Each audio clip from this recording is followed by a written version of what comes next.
नमस्कार dear alert साथियों, सभी का आदर्श केयर क्लासेस में बहुत बहुत स्वागत है। दोस्तों, आज की क्लास है आपकी थर्ड सेमेस्टर की। तो फ्रेंड्स, बात करेंगे संस्कृत। इससे पहले एक क्लास करा दी है बहुविकल्पी और अति लघु उत्तरीय की। जिन भाई बहनों ने नहीं देखी है तो प्लेलिस्ट से जाके देख लेना, और नहीं तो दोस्तों आपको जो है डिस्क्रिप्शन में लिंक मिल जाएगी, वहाँ से आप उन वीडियो को वॉच करना। तो फ्रेंड्स, बात करेंगे आपके बहुत ही महत्वपूर्ण जो आपके बहुविकल्पी प्रश्न हैं जो आपकी परीक्षा में आते हैं। जिन भाई बहनों को संस्कृत से डर लगता है तो फ्रेंड्स, इस वीडियो को देखना बिल्कुल मत भूलना। जिन्होंने चैनल को भी सब्सक्राइब नहीं किया है तो सब्सक्राइब ज़रूर कर देना, और दोस्तों वीडियो को पूरी वॉच करना। जितना हो अच्छी लगे अपने सभी दोस्तों को शेयर कर देना, ठीक है फ्रेंड्स। तो बात कर लेते हैं मोस्ट इम्पॉर्टेंट आपके कुछ क्वेश्चन हैं जो हर बार आपकी परीक्षा में आते हैं। तो सबसे पहले बात करेंगे, आपका पहला क्वेश्चन है संधि के कितने भेद होते हैं। तो फ्रेंड्स, सबसे पहले बात कर लेते हैं संधि।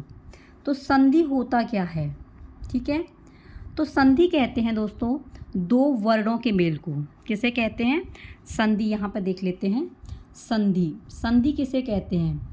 तो संधि कहते हैं दो वर्णों के मेल को। दो वर्णों के मेल को क्या कहेंगे? संधि कहते हैं, ठीक है। दो वर्णों के मेल को संधि कहते हैं। संधि कितने प्रकार की होती है? तो संधि दोस्तों आपके तीन प्रकार की होती है। कितने प्रकार की? तीन। कौन कौन सी है? स्वर, व्यंजन और आपकी विसर्ग। ये तीन प्रकार की संधियाँ होती हैं। जिन भाई बहनों ने संधि की वीडियो को नहीं देखा है तो प्लेलिस्ट से जाकर के संधि की वीडियो को ज़रूर देखना, और दोस्तों ट्रिक सहित है, बहुत ही आसानी से आपकी समझ में आ जाएगी। तो प्रश्न आपसे पूछ रहा है कि संधि के कितने भेद हैं। तो एक है, दो हैं, तीन हैं या चार हैं। तो अभी बताया था संधि के दोस्तों तीन भेद होते हैं। कितने होते हैं? तीन भेद होते हैं। कौन कौन से होते हैं दोस्तों? ये हैं आपके स्वर, ठीक है। दूसरा है आपका दोस्तों व्यंजन।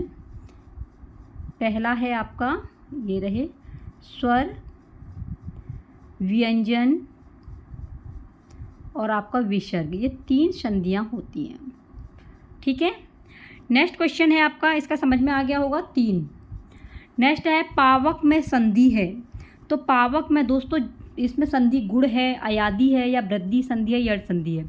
तो देखिए, गुण संधि की पहचान होती है जिस पर एक मात्रा हो, वृद्धि पर जिसकी में दो मात्राएं हो, यानी कि छोटी ए, यानी कि इसमें आती है आपकी छोटी ए की और छोटे ओ की, गुण वाली में। वृद्धि में दोस्तों आपकी बड़ी ए की और बड़े ओ की मात्राएं आती हैं। और अयादि संधि में तीन वर्ड होते हैं। तीन वर्ड होंगे, मात्राएं कोई होगी नहीं, और यड़ संधि में हमेशा आधा वर्ड आता है। इसलिए दोस्तों इसमें पूछा है कि पावक में संधि कौन सी है। तो अभी बताया है कि तीन वर्ड आते हैं, तो इसलिए दोस्तों अयादि संधि है, यानी कि ब ऑप्शन बिल्कुल राइट है। नेक्स्ट है आपका पितृडम में कौन सी संधि है। तो पितृडम में कौन सी संधि है? इसमें री आया है, तो जहाँ पर कोई बड़ा चीज़ बने तो वहाँ पर बड़ी के लिए दीर्घ संधि का प्रयोग करते हैं। गुण है नहीं, इसमें यड़ भी नहीं है, वृद्धि भी नहीं है, तो ऑप्शन आपका कौन सा राइट जाता है? दीर्घ संधि के लिए, यानी कि द ऑप्शन बिल्कुल राइट है। नेक्स्ट क्वेश्चन है आपका किन स्वरों के उच्चारण में एक मात्रा का समय लगता है। देखिए कितना बढ़िया क्वेश्चन बन के आया है कि किन स्वरों के उच्चारण में एक मात्रा लगती है। तो एक मात्रा दोस्तों ह्रस्व में या दीर्घ में या प्लुत में या अंतस्थ में, तो ये लगती है आपकी फ्रेंड्स ह्रस्व स्वर में। इसमें एक मात्रा लगती है, इस वाले में डबल हो जाता है, ये तिगुना हो जाता है। तो क्वेश्चन पूछ रहा है कि किन स्वरों के उच्चारण में एक मात्रा लगती है, इसलिए ऑप्शन आपका अ बिल्कुल राइट है। नेक्स्ट है ए वर्ड का उच्चारण स्थान कौन सा है। आपको बताना है ए वर्ड का, जो बड़ी होती है उसका उच्चारण स्थान कौन सा है। तो इसका दोस्तों आपका कंठ तालु है। कौन सा है? कंठ तालु। ये है आपके ए वाला, बी ऑप्शन बिल्कुल राइट है। नेक्स्ट क्वेश्चन है निम्नलिखित विकल्पों में वृद्धि संधि का उदाहरण कौन सा है। तो इसमें पूछा है वृद्धि। वृद्धि का मतलब होता है जिस पर दो मात्राएं हों। तो इसमें आपको बताना है कि कौन सा ऑप्शन बिल्कुल राइट है। तो देखिए इसमें पूछा है कि वृद्धि संधि का कौन सा उदाहरण है। तो ये मध्वरी, नदीस, नायक, तो इसमें जाएगा आपका लताएव। लता प्लस एव बिल्कुल राइट है, इसलिए इसका द ऑप्शन बिल्कुल सही है। ठीक है, लता प्लस ए। नेक्स्ट क्वेश्चन है शुद्धि का संधि विच्छेद क्या होगा? शुद्धि का, शुद्ध धन धी, शुद्ध धन धी, या शुद्धि धन ध, या शुद्ध धन धी। तो ये होगा फ्रेंड्स आपका द ऑप्शन, यानी कि शुद्ध धन धी। द ऑप्शन बिल्कुल राइट है। नेक्स्ट है फ्रेंड्स देवालय में संधि विच्छेद है। देव प्लस आलय, देवताओं का घर। कौन सी संधि है इसमें? दीर्घ संधि, गुण संधि, या आपकी यड़ संधि, या अयादी संधि। तो दोस्तों सबको पता होगा जहाँ भी बड़ा हो जाता है वहाँ आपकी दीर्घ संधि आती है, इसलिए ऑप्शन आपका अ बिल्कुल राइट है, दीर्घ संधि। नेक्स्ट क्वेश्चन है नायक ह, यानी 3 अक्षर वाले आ गए। देखिए नायक का संधि विच्छेद क्या होगा बताओ? नायक का नई प्लस अकह, ना प्लस अकह, या न प्लस अकह, या नई प्लस आकह। तो दोस्तों सही ऑप्शन है आपका अ, नई प्लस अकह। ये नायक का बिल्कुल संधि विच्छेद बिल्कुल सही है। संधि माने होता है जोड़ना, विच्छेद माने होता है तोड़ना, इसे भी याद रखना। इसमें पूछा है संधि, तो संधि का मतलब होता है जोड़ना, ठीक है, और विच्छेद मतलब होता है तोड़ना। ये है आपका तोड़ना, विच्छेद। नेक्स्ट क्वेश्चन है होत्रद्धि। होत्रद्धि में संधि है, तो होत्रद्धि में संधि कौन सी है ये बताना है। दीर्घ है, गुण है, यड़ संधि है, या अयादी संधि है। तो दोस्तों इसमें आपकी आती है दीर्घ संधि। कौन सी है? दीर्घ संधि है। अ ऑप्शन बिल्कुल राइट है। नेक्स्ट है आपका रविंद्र का संधि विच्छेद क्या होगा? रविंद्र का बताओ। रवि प्लस इंद्र, रवि प्लस इंद्र, या रवि प्लस इंद्र, या इनमें से कोई नहीं। तो ये जाएगा आपका रवि प्लस इंद्र। रवि प्लस इंद्र, यानी कि ब ऑप्शन बिल्कुल राइट है। नेक्स्ट क्वेश्चन है आपका देवेंद्र। देवेंद्र का संधि विच्छेद क्या है? देव प्लस इंद्र, या देव प्लस इंद्र, या देव प्लस इंद्र, या इनमें से कोई नहीं। देखने में सभी एक से लगते हैं, लेकिन दोस्तों क्वेश्चन का आंसर एक ही सही होगा, इसलिए ऑप्शन भी आपको एक ही लगाना है। तो इसका सही ऑप्शन जो है वो है आपका देव प्लस इंद्र। देव प्लस इंद्र, अ ऑप्शन बिल्कुल राइट है। अगला क्वेश्चन है बधूत्सव का संधि विच्छेद क्या होगा? बधूत्सव, और दोस्तों देवेंद्र में जो आपकी संधि बनेगी वो गुण संधि बनेगी, ये भी याद रखना। अब पूछा इसमें बधूत्सव, तो वधु प्लस उत्सव, वधु जमा उत्सव, या वधु जमा उत्सव। तो कौन सा सही है?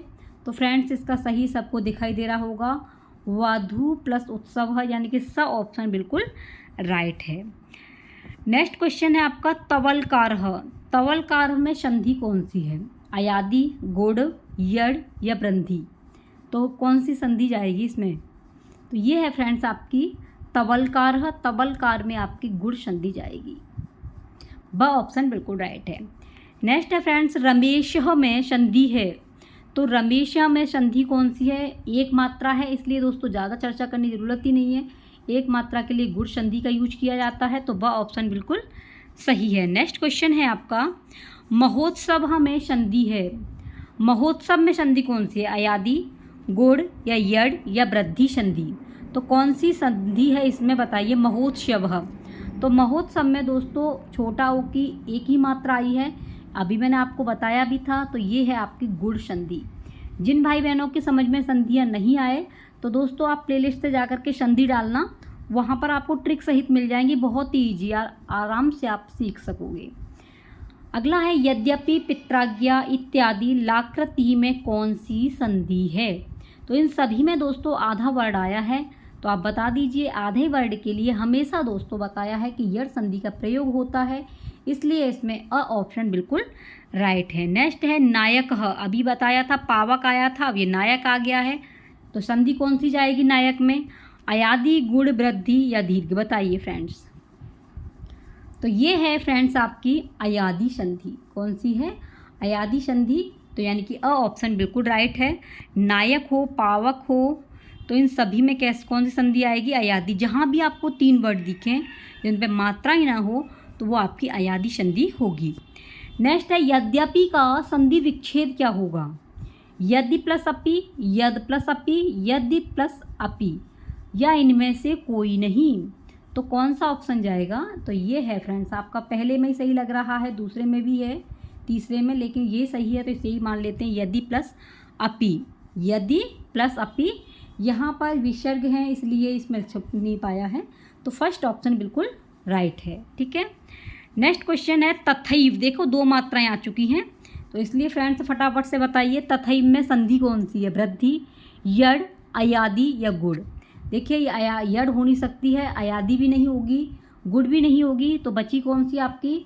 वृद्धि संधि में हमेशा 2 मात्राएं का प्रयोग किया जाता है, इसलिए दोस्तों आपकी अ ऑप्शन बिल्कुल राइट है।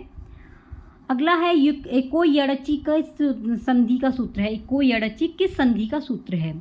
गुड़ का है या यड़ का है या अयादि संधि का है या इनमें से कोई नहीं? तो फ्रेंड्स आप देख पा रहे होंगे इसमें यड़ लिखा हुआ है, इको यड़ बीच में लिखा हुआ है, इसलिए फ्रेंड्स आपका जो सही ऑप्शन जाएगा वो है आपका यड़ संधि। ये इको यड़ची यड़ संधि का उदाहरण है। नेक्स्ट क्वेश्चन है आपका आद गुड़। देखो आद गुड़ किस संधि का सूत्र है? तो देखो इसमें यड़ में तो दिखाई नहीं दे रहा, दीर्घ में भी नहीं है, अयादि में नहीं है, यहाँ गुड़ लगा हुआ है, इसलिए दोस्तों इसमें जो सही ऑप्शन जाएगा गुड़ संधि का उदाहरण जो है सूत्र है वो है आपका आद गुड़। आद गुड़ किस संधि का सूत्र है? गुड़ संधि का। नेक्स्ट क्वेश्चन है समास का अर्थ है। समास का विस्तार, व्याख्या या संक्षेप या योग। तो दोस्तों समास का जो अर्थ होता है वो संक्षेप होता है। कौन सा होता है? संक्षेप, यानी कि ब ऑप्शन बिल्कुल राइट है। समास कहते किसे हैं ये भी समझ लीजिए। समास फ्रेंड्स आपके 2 शब्दों के मेल को कहते हैं। 2 शब्दों के मेल को क्या कहेंगे? समास कहेंगे। और 2 वर्णों के मेल को संधि कहेंगे। दोनों में अलग अलग है। समास में शब्द का प्रयोग होता है और संधियों में वर्ड का प्रयोग होता है। इस बात को आप याद कर लेना, नोट कर लेना। अगला है चोर भयम में समास है। चोर भयम, चोर से डर, तो कौन सा है? तत्पुरुष समास या द्वंद्व समास या अव्ययभाव समास या द्विगु समास। तो दोस्तों इसमें तत्पुरुष समास है और तत्पुरुष समास में कारकों का प्रयोग होता है। इसमें तत्पुरुष समास चोर से डर, तो इसमें आपका तृतीया विभक्ति का प्रयोग हुआ है, इसलिए दोस्तों इसमें तत्पुरुष समास का प्रयोग हुआ है, इसलिए अ ऑप्शन बिल्कुल राइट है। अगला है पंचवटी में समास कौन सा है? पंचवटी द्वंद्व समास, द्विगु समास, तत्पुरुष या कर्मधारय है। इसमें पंचवटी यानी 5 वट वाली, तो 5 संख्यावाची आया है, इसलिए दोस्तों इसमें द्विगु समास का प्रयोग हुआ है। आपका ब ऑप्शन बिल्कुल राइट है। नेक्स्ट क्वेश्चन है, लास्ट है, यथाशक्ति में कौन सा समास है? यथाशक्ति, तो यथाशक्ति में फ्रेंड्स आपका अव्ययभाव समास है, यानी कि स ऑप्शन बिल्कुल राइट है। तो दोस्तों आप कमेंट बॉक्स में बताना कि आपको ये वीडियो कैसी लगी। बहुत ही हेल्पफुल है। हमारे जो डीएलएड के भाई बहन हैं जो एग्ज़ाम की तैयारी कर रहे हैं, तो वो अपने ध्यान को इधर उधर ना भटकाते हुए अपनी तैयारी में लग जाइए और एक ही बार में दोस्तों अपना सेमेस्टर को कंप्लीट कीजिए। तो फ्रेंड्स ये थे आपके बहुत ही महत्वपूर्ण क्वेश्चन। और दोस्तों इस वीडियो का PDF अगर आपको प्राप्त करना है तो आपको सर्च करना होगा, आपको टेलीग्राम पर आदर्श कैरियर क्लासेस, वहाँ पे आप सर्च करेंगे तो ये आ जाएगा, वहाँ से आपको PDF प्राप्त हो जाएगा। और दोस्तों अगर आपको व्हाट्सएप ग्रुप से जुड़ना है तो ये आपका व्हाट्सएप ग्रुप है, आप ये इस पर जो है जुड़ सकते हैं, तो वहाँ से आपको शिक्षा से रिलेटिव जो मटेरियल है वो आपको प्राप्त हो जाएगा। ठीक है फ्रेंड्स, अगर जिन भाई बहनों ने अभी तक चैनल को सब्सक्राइब नहीं किया है तो सब्सक्राइब जरूर कर देना और वीडियो को जितना हो फ्रेंड्स शेयर करना। ठीक है, लाइक तो बिना कहे सुने कर ही देते हो। तो मिलते हैं कोई नेक्स्ट वीडियो में, तब तक के लिए बने रहिए आदर्श कैरियर क्लासेज के साथ में। जय हिंद, वंदे मातरम।